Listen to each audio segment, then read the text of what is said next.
xirada militariga Kibamba ee dalka Uganda ayaa tababar loogu soo xiray Leyli saraakiil ka tirsan ciidanka Soomaaliya iyo Uganda. Waxaa munaasabadani ka soo qayb galay madaxweynaha dalkani Uganda iyo saraakiil sare ee dalkani. Si hayaha safiirka Soomaaliya u fadhiya Uganda iyo wafdi ka socda dowladda Soomaaliya oo kamid ah abaanduulaha ciidanka lugta Soomaaliya, isku duwaha tababarada iyo isdhexgalka xafiiska madaxweynaha iyo ardayda Soomaaliyeed ee dalkani Uganda.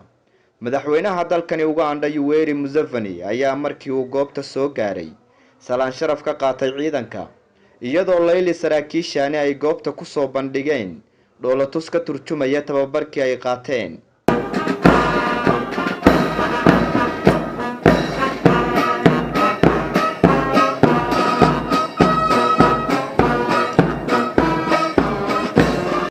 sidoo kale waxa uu hambaliyeeyay Leyli saraakiishani si hayaha safiirka Soomaaliya u fadhiya Uganda Ali Maxamed Maxamuud Ali Baruur.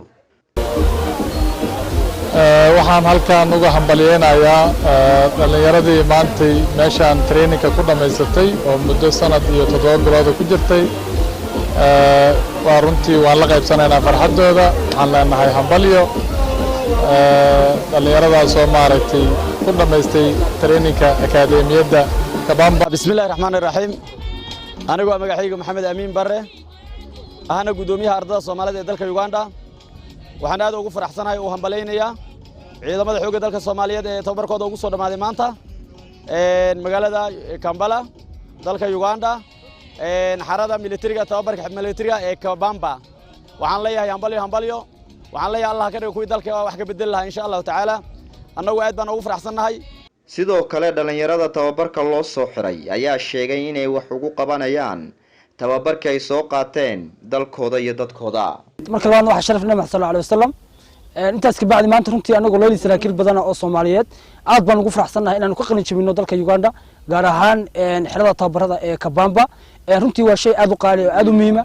intii aanu halka joognayna waxyaalo badan oo aad u qiimo badan oo aanu dalkayga iyo dadkayga iyo diinteedaba aan ku difaaci karno ayaanu ka baranay oo kamid tahay dhismaha ciidanka qaranka Soomaaliyeed, sida loo hogaamiyo ciidan iyo sida loo dagaalgeliyo ciidan. runtii waan hubaa haddii chanceskaas naloo siiyo dalka oo ku dhiirigeliyo madaxda dalka, madaxweynaha dalka iyo taliyaha guud ee ciidanka nagu dhiirigeliyaan inaanu dalka iyo dadkaba aanu bedelayno oo runtii Soomaaliya masabkii iyo sharaftii iyo cisigii iyo karaamadii caalamka ku lahayd. runtii maanta waa maalin aad u qiimo badan. waa maalin runtii aanan farxadeyda la soo koobi karin. waa maalin iiga qiimo badan maalmihii nolosheyda ay soo martay. ha ahaato maalmahan ma jaamacadda ka qalin jabiyey ama kulliyadaha kala duwan aan ka qalin jabiyey.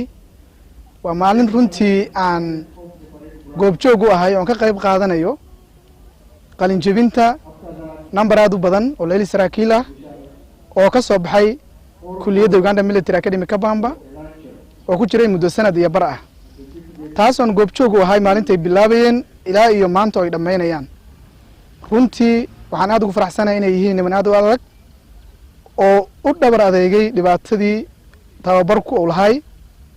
tababar noo soo baxaan Leyli saraakiil oo lagu aamini karo qaybaha kala duwan ee ciidanka, hadday ahaan lahayd inay xirooyinka ka howlgalaan ama xafiisyada ama hogaaminta ciidanka. Ayub Xaraare, CNA TV, Kampala.